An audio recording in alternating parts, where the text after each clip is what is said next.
حقوا يا بنات حلاوة المولد. قال ايه؟ العلبة واصلة ل1000 جنيه، وفي اماكن بتبيعها اغلى من كده بكتير. على إيه ان شاء الله؟ ده بشوية سكر وشوية مية هنعمل اجمل حلاوة مولد في البيت. تعالوا النهاردة بكوباية سكر نعمل الفولية، وكمان هنعمل السمسمية باسهل طريقة للولاد، ومقرمشة وطازة وخطيرة. شجعيني باجمل لايك يا قمر وشير لي الفيديو. يلا بينا نسمي بالله ونصلي على رسول الله.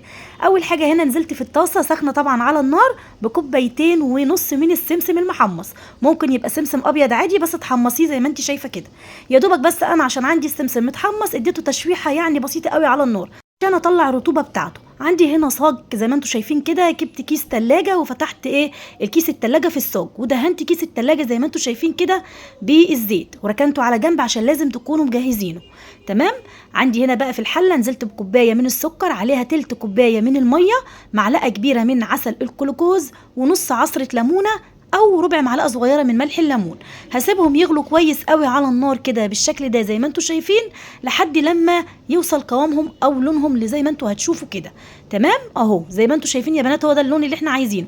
طب يا رشا احنا عايزين نختبر، هنعرف ازاي ان العسل يعني هو كده تمام.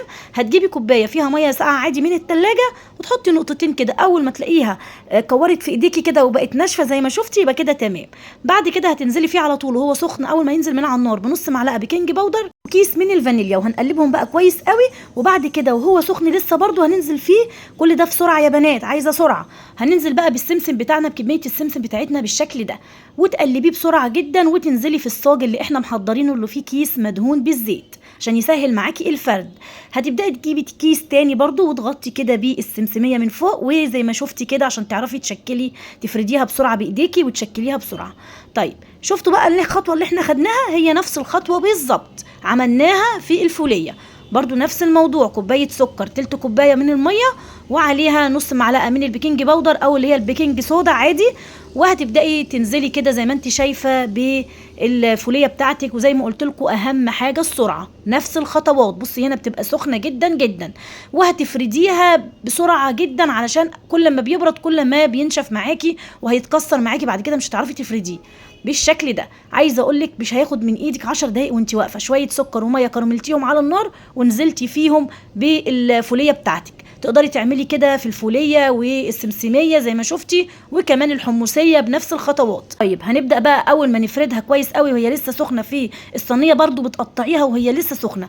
تمام، عشان بعد ما تنشف مش هتعرفي تقطعيها، وهتسيبيها بقى تبرد خالص. وبعد كده هتبداي ان انت كده تكسريها من بعضها وتفككيها. بقت معاكي اجمل فوليه واجمل والذ سمسميه مقرمشه جدا، وحاجه كده خطيره بجد، احسن من اللي بتيجي من بره بكتير. كل عام وانتم بخير. شجعوني بلايك يا بنات وشير لي الفيديو رجاء.